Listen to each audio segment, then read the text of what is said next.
Jesus, profeta, sacerdote e rei. Jesus, profeta, sacerdote e rei. Queridos, eu trouxe esse texto, quero compartilhar o texto da palavra de Deus com vocês sobre esse tema, porque Jesus é a razão da nossa vida. Jesus é a razão da nossa vida. A você, querido, que talvez esteja assistindo esse culto aqui, né? Esse culto evangélico, culto de uma igreja batista, da Convenção Batista Brasileira. Talvez você fique pensando, né, na sua fé, nas suas questões religiosas. E eu tenho alguns amigos de outras religiões, e às vezes eles me pegam perguntando, sabem que eu sou pastor, e às vezes me perguntam, mas rapaz, vocês é Jesus, Jesus o tempo todo, só Jesus, e como é que é isso? E os outros, que a Bíblia fala também, os outros nomes, né? E os outros santos, os outros mártires, que a gente conhece do cristianismo, vocês quase não falam. E eu tive a oportunidade de falar com esse amigo, e falar com ele, conversar e falar, olha, nós amamos todos os mártires que a Bíblia traz, todos os santos. Quando falamos santos, a igreja, cada um de nós somos os santos do Senhor. Por quê? Porque somos separados pelo Senhor. Então, os apóstolos que nós conhecemos, que a Bíblia fala, apóstolo Pedro, apóstolo João, né? A própria Maria, mãe de Jesus, nós amamos todos eles, não temos nenhuma questão com isso, meus irmãos. Mas por que Jesus o tempo todo? Porque Jesus é o centro da nossa fé. Jesus é a razão da nossa existência. Um hino antigo dizia que Jesus é a razão do meu louvor, né? Cantava assim, Jesus Cristo, a razão do meu louvor. Por que, meus irmãos? Porque nós amamos Maria, amamos Pedro, amamos João, amamos todos os apóstolos, Tadeu, Judas, nós amamos todos os mártires, os grandes pregadores de todas as épocas, os nossos irmãos em Cristo, que hoje não estão mais conosco, nós queremos que estão na glória, amamos todos eles. Mas quem morreu na cruz por você? Quem foi que sacrificou a sua vida por você? Quem foi que ressuscitou ao terceiro dia, está vivo, assentado à destra do Pai? Jesus Cristo. A Ele, somente a Ele, toda a honra, toda a glória, todo o louvor e toda a adoração. A nossa fé é cristocêntrica. O centro da nossa fé é Jesus Cristo. Jesus Cristo é a razão do meu louvor. Jesus Cristo é a razão do meu viver. E por isso eu quero convidar você a abrir o texto da palavra de Deus no livro de Hebreus, aos Hebreus, capítulo 1, do verso 1 ao verso 4, aos Hebreus 1, de 1 a 4.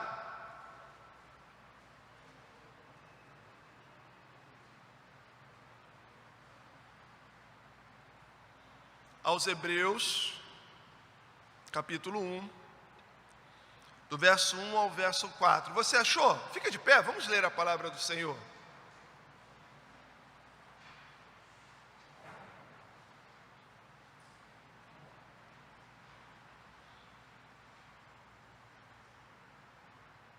Eu estou usando a nova versão internacional aqui.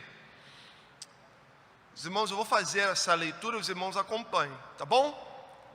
Havendo Deus antigamente falado muitas vezes e de muitas maneiras aos pais, pelos profetas, a nós falou-nos nesses últimos dias pelo Filho. A igreja, versículo 2. A quem...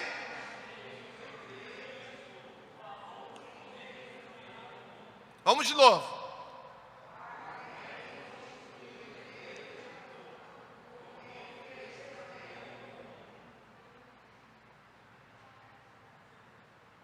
Volta um pouquinho aí, acho que está fora o texto, não?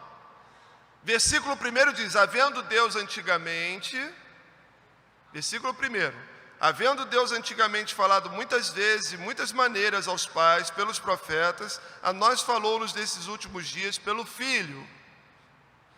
Mas nesses últimos dias, falou-nos por meio do Filho, a quem constituiu o herdeiro de todas as coisas e por meio de quem fez o universo.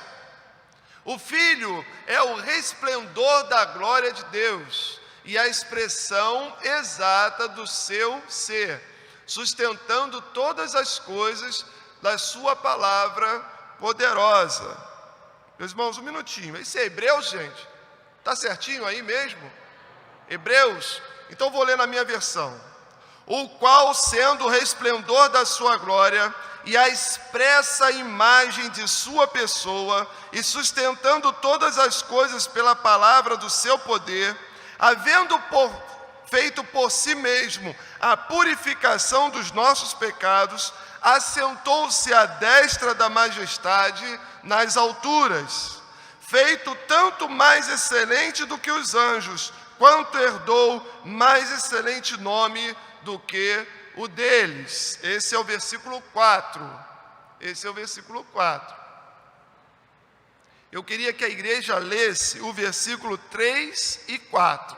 É possível? Verso 3 e 4? Para a igreja ficar bem marcado esse texto. Isso. Verso 3 e verso 4. Dá para os irmãos enxergarem? É que para mim está pequenininho ali. Vamos lá? O Filho é o resplendor da glória de Deus e a expressão exata do seu ser, sustentando todas as coisas por sua palavra poderosa. Depois de ter realizado a purificação dos pecados, ele se assentou à direita da majestade nas alturas. Verso 4. Tornando-se tão superior aos anjos, quanto o nome que herdou é superior ao deles. Aplica, Senhor, a Tua palavra aos nossos corações. É o desejo, Pai, que nós temos, e usa, Pai, esse Teu servo, conforme a Tua vontade. Em nome de Jesus. Amém. Você pode assentar. Amém. Amém. Agora sim. Esse texto, esses 4 versículos, nós podemos resumir que ele traz uma cristologia. Ele fala da expressão da pessoa de quem é o Cristo, o Filho de Deus, o próprio Deus que veio ao mundo, tomou a forma humana, veio como Messias, como aquele que havia de vir, um ungido de Deus. E esse texto fala da divindade de Jesus. Existem religiões que se chamam cristãs, mas não creem que Jesus é Deus. Problema. É um problema. Se você não crê que Jesus é Deus, você está em falha com a palavra. Nós precisamos reconhecer e conhecer Jesus como Ele é e quem Ele realmente é. Isso é essencial. Veja, a Bíblia, Deus, Ele prepara tudo de uma maneira, um estudo, uma palavra, de Gênesis a Apocalipse, para mim e para você. Ele vai apresentando Deus como um grande professor. Ele vai nos apresentando de maneira didática, de maneira paulatina. A revelação de Deus, é uma revelação gradativa. Ele foi se revelando ao homem, até que fechasse a palavra em Apocalipse e nós tivéssemos a revelação completa na palavra de Deus. Você quer ver uma coisa? O número 3 na Bíblia, 3 expressões, são sempre assim, muito presentes no texto bíblico. Os irmãos vão completar comigo. Pai, Filho, Espírito Santo. Jesus, caminho e a vida. Jesus, pão da vida, água da vida, luz do mundo. Jesus, profeta, sacerdote e rei. Os irmãos estão percebendo? Tudo, sempre 3. Estão percebendo isso? Eu podia aumentar essa lista aqui, porque tem muito mais coisas. Você poderia começar entre lá, patriarcas, pais e apóstolos. Eu botei mais 3, e tem outros que você pode ver na Bíblia, tudo isso. E Deus vai preparando tudo isso na palavra para nos apresentar de uma maneira muito didática, que nós possamos ver que tudo na palavra de Deus aponta para Cristo. Jesus é o centro. A nossa fé, ela precisa ser cristocêntrica. Nós não temos problemas com os apóstolos, pelo contrário, nossos irmãos. Não temos problemas com os crentes, né? Tem depois da história dos pais da igreja, que foram aqueles que ouviram dos apóstolos. Depois tem a história da igreja, os grandes evangelistas do seu tempo. Nós vamos lembrar de Moody, vamos lembrar de Billy Graham, vamos lembrar de tantos outros nomes dos evangelistas. Amamos os nossos irmãos, mas nós adoramos Jesus Cristo. A Ele, somente a Ele. Os irmãos terem essa ideia é essencial. E o escritor aos Hebreus, ele vem marcando a figura, a pessoa de Jesus Cristo, e mostrando do Antigo Testamento, ele aponta o Antigo e fala que Jesus é o cumprimento. Ele vai usando as figuras do Antigo Testamento para dizer que em Cristo todas as coisas são completas. Profeta, sacerdote e rei. A Bíblia, ela é cristocêntrica. A gente vê desde lá do início da Bíblia, no início lá, você começa a ver a Bíblia apontando para a vinda do Messias, do Salvador, que é Jesus Cristo. O escritor aos Hebreus, ele deixa bem claro para nós que Jesus Cristo é suficiente. Meus irmãos, nós não podemos dividir a nossa fé entre Jesus e mais alguma coisa. Você não pode dividir a sua fé. Eu amo Jesus, mas eu sou devoto a fulano. Eu amo Jesus sim. Mas eu tenho um carinho especial com ciclano. Não, meus irmãos, é Jesus, e Jesus é suficiente. Nós precisamos ter isso muito claro na nossa vida. Por quê? Porque quem morreu para te salvar foi Jesus. O próprio Deus que veio ao mundo encarnado é Jesus. Aquele que era antes de todas as coisas, Jesus. Aquele que estava presente na criação e que era o verbo de Deus, o logo de Deus, a palavra de Deus, que fez nascer todas as coisas, Jesus. Aquele que ressuscitou ao terceiro dia, Jesus. Aquele que vai voltar para nos buscar, Jesus. Aquele que está sentado à destra de Deus, Jesus, é Ele. Somente Ele. Amém, meus irmãos? Amém, é isso. Ele é o Cristo. Em rápidas palavras, eu quero delimitar com os irmãos sobre essas 3 figuras: profeta, sacerdote e rei. Jesus, ele é o profeta e a profecia, ao mesmo tempo. Ele é o profeta e a mensagem do profeta. Ele é o Logos. Logos, a mensagem, a fala de Deus. Quando Deus, lá no Gênesis, diz assim: haja luz. E houve luz, a criação começou, esse haja luz, o fôlego de Deus, o Logos de Deus, a palavra criadora de Deus, essa palavra é Jesus. Quando diz façamos o homem a nossa imagem e semelhança, é Deus Pai, Filho e Espírito Santo, ali na criação. Por isso que o Hebreus, lá no versículo 1, vai dizer: havendo Deus antigamente falado muitas vezes e de muitas maneiras aos pais, pelos profetas, a nós falou-nos nesses últimos dias pelo Filho. Ele faz o trocadilho da questão dos pais e o Filho. Os pais que ele está dizendo, ele está falando pelos pais da fé. Havendo Deus falado lá aos patriarcas, naquela época, por meio dos profetas, agora nos últimos dias ele nos falou pelos filhos, filho dos pais, não, pelo Filho de Deus. O próprio Jesus veio e falou-nos, é disso que ele está falando. Jesus vem encarnar a figura central daquele que traz a mensagem de Deus. O que é o profeta? É aquele que representa a voz de Deus entre o povo. Essa é a mensagem do profeta. Ele veio para receber a mensagem do Senhor e entregar para o povo a mensagem. O profeta, ele tinha essa função. Se você olhar no Antigo Testamento, você vai ver que Deus não vai fazer nada sem antes revelar aos seus profetas. É o que a Bíblia ensina. E aí eles recebiam a mensagem do Senhor, contextualizavam com a realidade que eles viviam e entregavam essa mensagem. Hoje de manhã eu estava falando lá na segunda Igreja Batista de Vila do João, e eu falava no texto de Neemias, quando Neemias estava reconstruindo os muros da cidade de Jerusalém. Meus irmãos, Deus avisou ao povo inúmeras vezes que se o povo não se arrependesse, o povo iria para o exílio.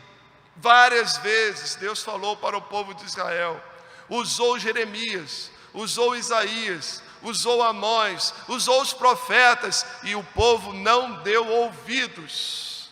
Sabe o que o povo deu ouvidos? Aos falsos profetas, que pregavam aquilo que o povo queria ouvir. Esse é o perigo.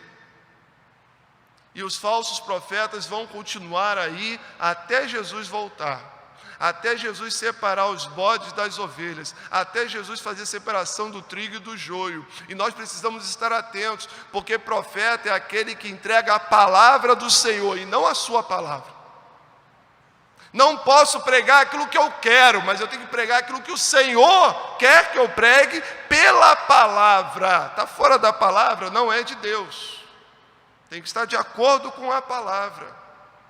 Não posso chegar aqui e inventar uma moda nova. Porque agora nós vamos fazer tudo, porque está muito parado esse negócio, vamos agitar, porque agora eu recebi uma revelação, um revelamento, né? E agora vai ser diferente. Pastor, peraí, pastor, passa amanhã, isso aí não tem na Bíblia não, sai fora, está errado. A gente fica com a palavra de Deus. Jesus, meus irmãos, é a expressão máxima da figura do profeta, porque ele trouxe uma mensagem, o que? O Evangelho, a boa nova de Deus para a humanidade. E qual era a boa mensagem? De que ele, o Filho de Deus, veio para morrer, para salvar o pecador. Ele era o profeta para pregar a mensagem, e ele era a própria mensagem. Jesus, profeta, e a própria profecia. Ele, Cristo Jesus. Jesus é o profeta e a profecia. João 1:1 diz assim: no princípio era o Verbo, e o Verbo estava e o Verbo era Deus, o próprio Jesus. O que o João está dizendo é que no princípio era o Cristo, no princípio era Jesus, e Jesus estava com Deus, e Jesus era Deus. Ele é o verbo, a palavra é logos, ele é o logos de Deus. Jesus, meus irmãos, ele é o sumo sacerdote, da linhagem dos sacerdotes havia o sumo sacerdote. E o sumo sacerdote, ele podia uma vez por ano adentrar o Santo dos Santos do templo no Antigo Testamento para oferecer ali, aspergir o sangue sobre o altar, o propiciatório, a tampa da Arca da Aliança, era o propiciatório. E ali ele aspergia nos 4 cantos da Arca da Aliança o sangue do cordeiro que era sacrificado lá fora, e ele trazia para apresentar ao Senhor. Ali ele acendia o incensário para que as orações subissem junto com a fumaça do incenso para o Senhor. Ele não levantava a cabeça, ficava de cabeça baixa, as asas dos querubins ficavam assim, mais ou menos nessa altura. Ali ele oferecia, porque a palavra de Deus diz que o trono do Senhor está sobre os querubins. Então dos querubins para cima era onde Deus estava, então ele não olhava para cima. Todo aquele culto, aquele ritual ali era tão sério que ele precisava fazer uma série de purificações antes de entrar no Santo dos Santos. E a história diz que eles usavam as roupas, dos sumos sacerdotes, eles tinham sininhos, sininhos nas suas bordas. Enquanto ele estava andando lá dentro do Santo dos Santos, lá fora os outros sacerdotes ficavam ouvindo os sininhos balançando quando ele andava. E ele entrava no Santo dos Santos com uma corda amarrada à sua cintura, Porque se houvesse alguma coisa, por exemplo, um sumo sacerdote entrasse ali sem se purificar, entrasse nos Santos dos Santos, podia ser fulminado lá dentro. E se eles parassem e entendessem que os sininhos pararam de tocar, ele está demorando muito, o que eles faziam para tirar o corpo? Entendiam que aquele homem tinha morrido lá dentro. Eles não podiam entrar, senão seriam fulminados também. Eles puxavam a corda, puxavam o corpo para fora, porque eles não podiam entrar nos Santos dos Santos. Havia uma separação do lugar santo para o lugar santíssimo, que era um véu extremamente grosso, de linho puro. Meus irmãos, eram 10 centímetros de linho. Uma faca não cortava.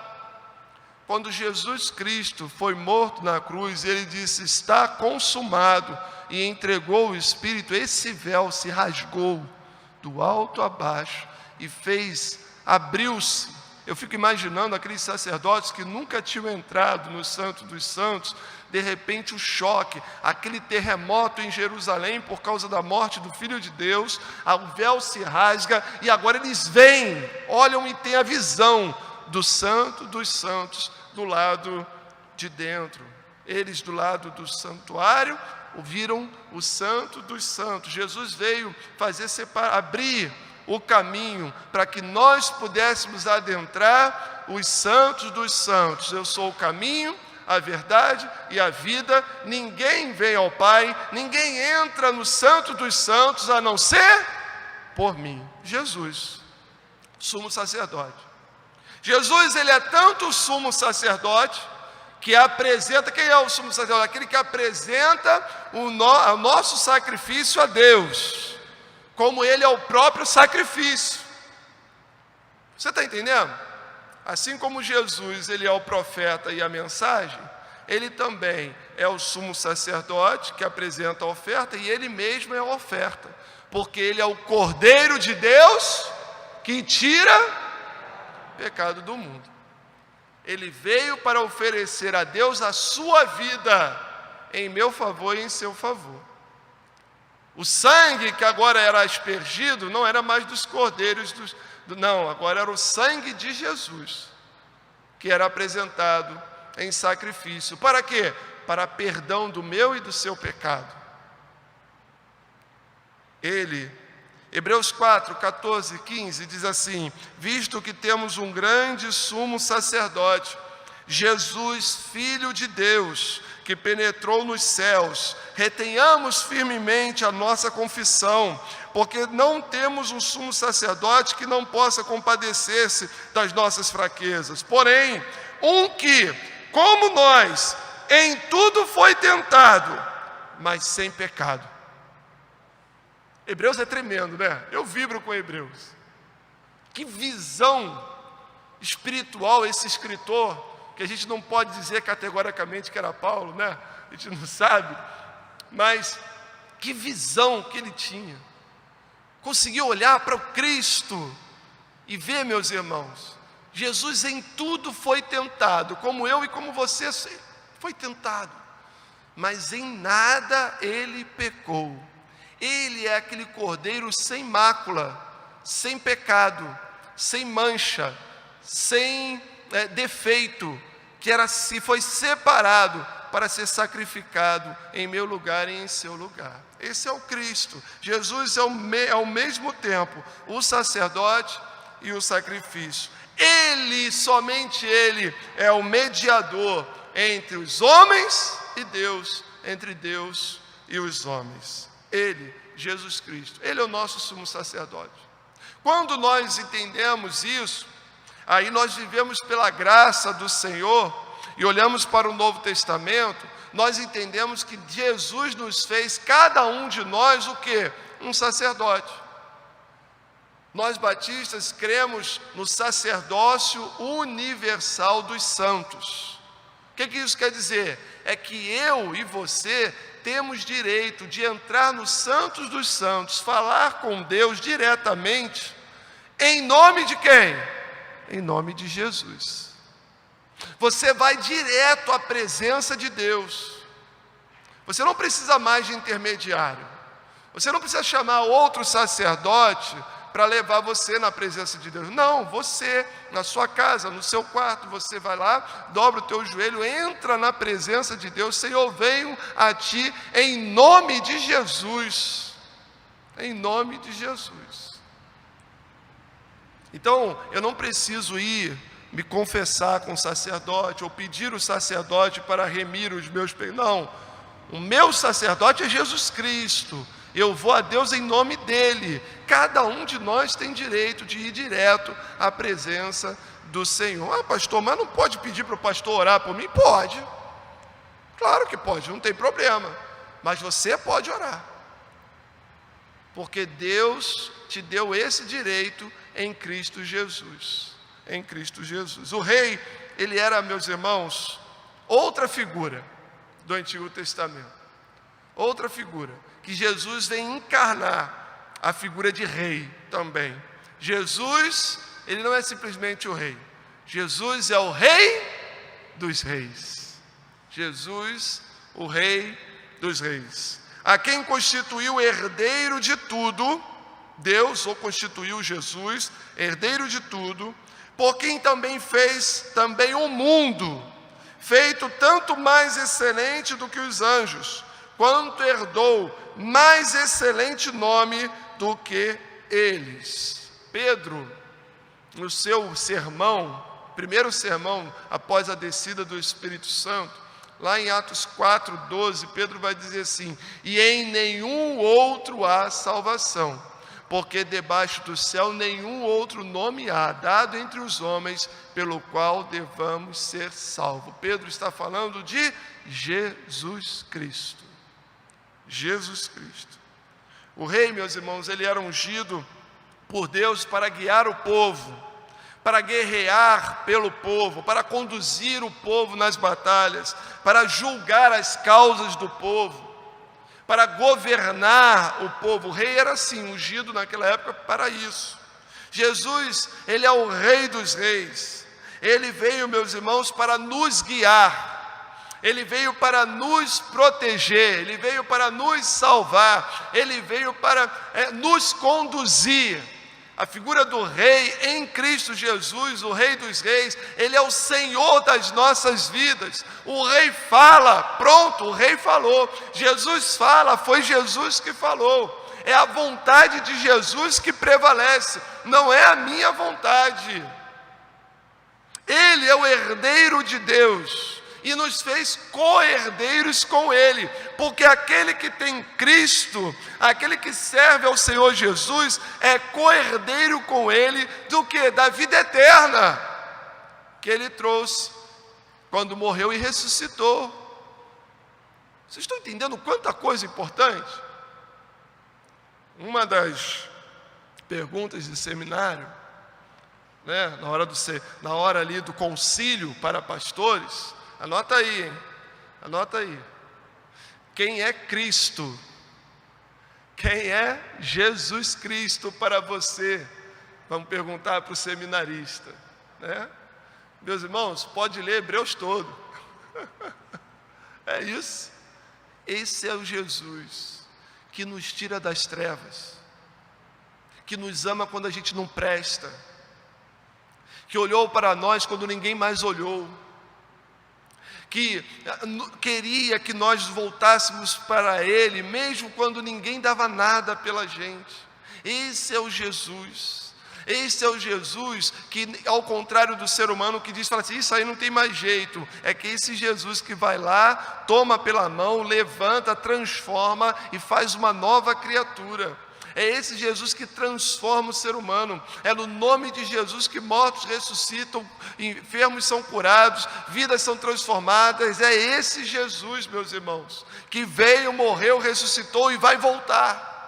É esse Jesus que é profeta, é esse Jesus que é sacerdote, é esse profeta, esse Jesus que é rei das nossas vidas, o ungido, o herdeiro do trono celestial, aquele que vai nos fazer sentar com Ele em tronos daquele grande dia. Apocalipse 19, verso 16 diz assim: e no manto e na sua coxa tem escrito esse nome: Rei dos Reis, Senhor dos senhores. É esse Jesus. Jesus, profeta, aquele que tem Ele próprio a palavra de Deus para nós. E Ele é a própria palavra de Deus para nós. O exemplo a ser seguido. Jesus. Quem é o seu maior exemplo? Jesus. Amo meu pastor, mas meu maior exemplo é Jesus. Paulo diz: sede meus imitadores, como eu sou de Cristo. Enquanto o pastor estiver servindo e imitando Jesus, pode imitar o pastor. Mas se um dia o pastor falhar, continue imitando Jesus, porque ele não falha. Jesus, o sacerdote, aquele que levou os nossos pecados sobre ele, que se ofereceu em sacrifício por nós, nos livrando da morte eterna. E Jesus, Rei dos Reis, que reina e reinará para sempre, que nos guia, que guerreia por nós, que tem toda a autoridade nos céus e na terra. Jesus, o Rei dos Reis. Qual é o seu relacionamento com Jesus? O que você pensa a respeito de Jesus? O que você pensava a respeito de Jesus?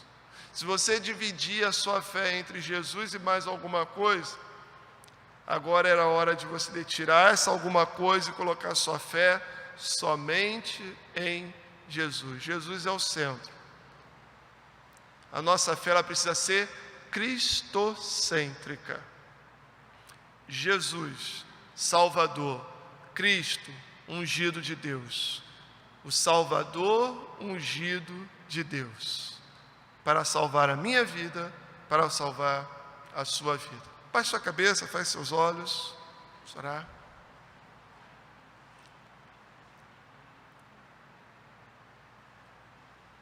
Confesse a sua fé em Jesus. Deposite a sua confiança em Jesus, somente em Jesus. Entrega a sua vida para Jesus. Nós vamos celebrar a ceia do Senhor. E a ceia do Senhor é para aqueles que creem que só Jesus Cristo salva e é o Senhor das suas vidas. A ceia é para aqueles que já aceitaram Jesus como Senhor e Salvador das suas vidas. Aqueles que já foram batizados em nome da Trindade, em nome do Pai, do Filho e do Espírito Santo. Aqueles que estão vivendo em plena comunhão com Jesus, com Deus e com a igreja, com seus irmãos. Se você preenche esses requisitos, eu quero convidar você a, nesse momento, participar da ceia conosco.